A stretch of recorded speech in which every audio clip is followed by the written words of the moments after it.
entendendo também que ele está voltando de lesão, né? Então, ele vai pedir passagem uma hora ou outra, não vai ter jeito. O time tem dificuldade de fazer gol, e o cara que é o artilheiro do time, eu não sei, sinceramente não sei. Como o Arrascaeta tem feito gols, né? Jogando um pouco mais à frente e tal, tem sido artilheiro, isso compensa um pouco. Mas se ele não conseguir encontrar uma solução, um equilíbrio lá na frente, será contraditório, porque ele que falou isso aí. A gente viu isso aí não é inteligência artificial, é o Felipe falando, né? Eu dou um pouco mais de tempo, sabe? Para afirmar que ele está sendo incoerente ou não. Até porque eu parto do princípio de que o Pedro ainda está buscando a sua melhor forma. Acredito até que já pode estar mais em forma física, eu quero dizer, inclusive, né? Porque teve um período grande agora, só de treinamento e tal, né? Ele é um cara muito dedicado, tanto que ele voltou em tempo recorde, né? 7 meses e pouco ele estava recuperado. Então eu imagino que já esteja mais pronto. E uma coisa que me chamou a atenção foi o Pedro roubando bola em um dos gols sobre o Fortaleza. Né? Ele toma a bola. Um dos gols é ele que faz o desarme, ele que dá o bote. Então, não sei se é um lance isolado, mas a minha sensação foi de que ele entendeu também o recado, que isso também é verdade. Ele tem que procurar participar mais do jogo sem bola. Tudo bem que ele não vai ter a velocidade e o dinamismo do Bruno Henrique. Corre para lá, corre para cá, para ser um jogador de outro perfil. Mas ele tem que trabalhar mais sem a bola. Isso aí a gente já vinha falando isso lá no tempo do Tite, lá atrás, antes até do Tite. Ele melhorou um pouco no ano passado, mas ele pode melhorar mais. Quando ele Era o fizer grande isso, problema com o Sampaoli, né, Mauro? isso.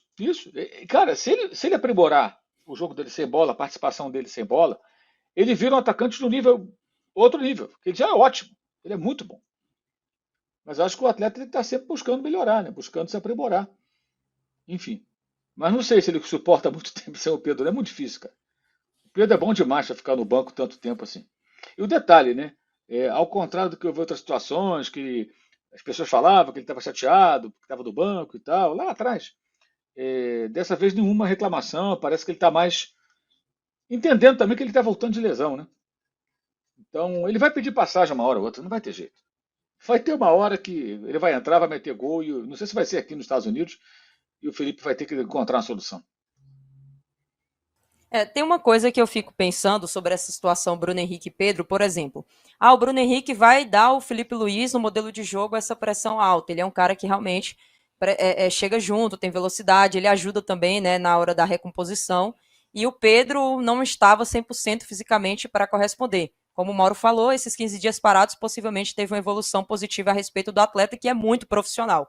Mas o Bruno Henrique, mesmo que ele corra e que ele corresponda, ele é um jogador que nitidamente não está entregando bons jogos, além de não estar marcando gols. E está tendo dificuldades simples, né, de passes, de tomada de decisões, coisa que o Pedro, mesmo um pouco abaixo, tem muito recurso. Então, eu ainda estou junto com o André, com o Mauro. Mauro ainda está no benefício da dúvida, né? Mas eu ainda estou nessa questão de que eu não consigo entender esse time do Flamengo não se encaixar, ou se encaixar sem o Pedro, né? Enfim, eu acredito que o Pedro é titular, independente dessa formação. Se vai jogar com 2 pontas e o Pedro centralizado, aí você tem 2 caras que pode acioná-lo num cruzamento, seja por alto, seja mais rasteiro.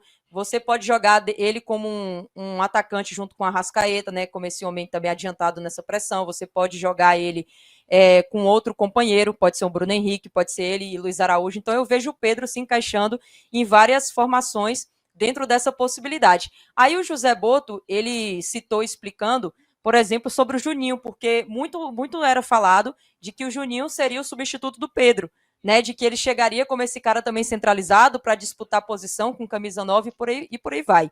E o dirigente português, ele até falou sobre o balanço e sobre a posição dessa contratação, e disse assim, o balanço do Juninho e do Danilo é positivo, pois eles cumpriram o que esperávamos deles.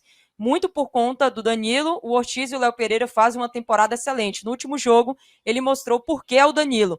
Já o Juninho veio para ser o segundo avançado, atrás do Bruno Henrique, enquanto o Pedro não voltava. Cumpriu bem, está em adaptação a uma realidade diferente do que vivenciou em sua carreira. E isso leva mais tempo. O perfil visado agora é de jogadores que possam servir ao Flamengo com mais qualidade técnica, mas realmente a parte física é muito importante no futebol hoje em dia. Jogadores mais jovens aguentam muito mais. Tem um hype negativo aí, Mauro, sobre o Juninho de forma prematura por parte da torcida, ou você acha que é um jogador que já vai mostrando uma certa dificuldade, insegurança, talvez nervosismo nesses primeiros meses com a camisa?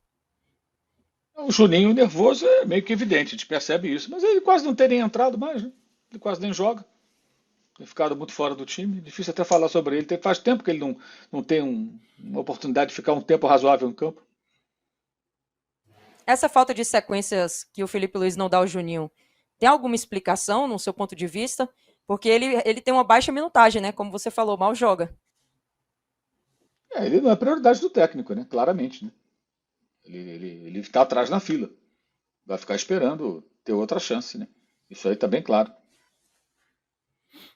E tem um detalhe interessante, né, André? Porque assim, o Juninho ele chegou a menos de 6 meses, aí ele não teve aquela ainda sequência de jogos, mesmo assim conseguiu fazer alguns bons jogos. Tem a característica, né, que a comissão técnica pediu, porém não tem aquela grife que muitos torcedores estão acostumados, tipo o Jorginho que chegou, o próprio Danilo e outras contratações. Só que já vem recebendo um atestado, né? Vamos dizer assim, de bagre pelo torcedor de forma prematura, na minha opinião. Só que eu ainda questiono não só a questão do Pedro que a gente está abordando aqui, mas o fato do Juninho ser pouco utilizado em alguns momentos que o jogo favorece ao estilo dele. O Juninho tem duas questões. Primeiro, ele deu uma falta de sorte muito grande. Que no momento em que ele ia pegar uma sequência ali no Carioca, ele se lesionou no jogo com o Botafogo. E pior, pouco antes de se lesionar, ele perdeu um gol cara a cara com o goleiro. Então, afetou a parte física, afetou sequência, afetou confiança, né, do jogador. Agora fica muito difícil para ele, porque é o Pedro e o Bruno Henrique que disputam posição com ele. O próprio Boto falou sobre isso. Né? Agora o Pedro retornou, tem o Bruno Henrique e ele tá no fim da fila. Até porque o Pedro e o Bruno Henrique têm mais recursos, pelo menos demonstraram, né, ao longo do tempo, mais recursos para tirar algo da cartola, mesmo num momento não tão bom quanto o Juninho. O Juninho realmente ele entra e nada acontece. E não tem essa coisa de, ele tem que jogar 90 minutos. Não, cara. Reserva, desde que o mundo é mundo, o reserva ele tem que se virar com os minutos que ele tem em campo. Para mostrar para o treinador, naquele pouco tempo, que ele tem condição. Como? Ele não precisa acabar com o jogo, ele não precisa mudar totalmente o jogo, mas ele tem que mostrar alguma coisa. O Juninho, nos últimos jogos, ele briga com a bola. E se esconde, na hora que a bola chega para ele dentro da área, ele fura.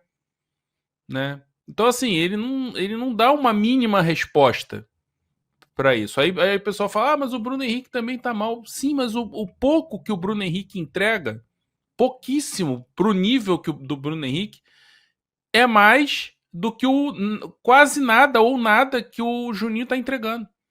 Essa é a grande questão. Alô, tropa da S1 Live. A propaganda é a alma do negócio. Quer ver a sua marca estampada aqui diariamente na S1 Live? É só chamar agora no e-mail contato@s1live.com.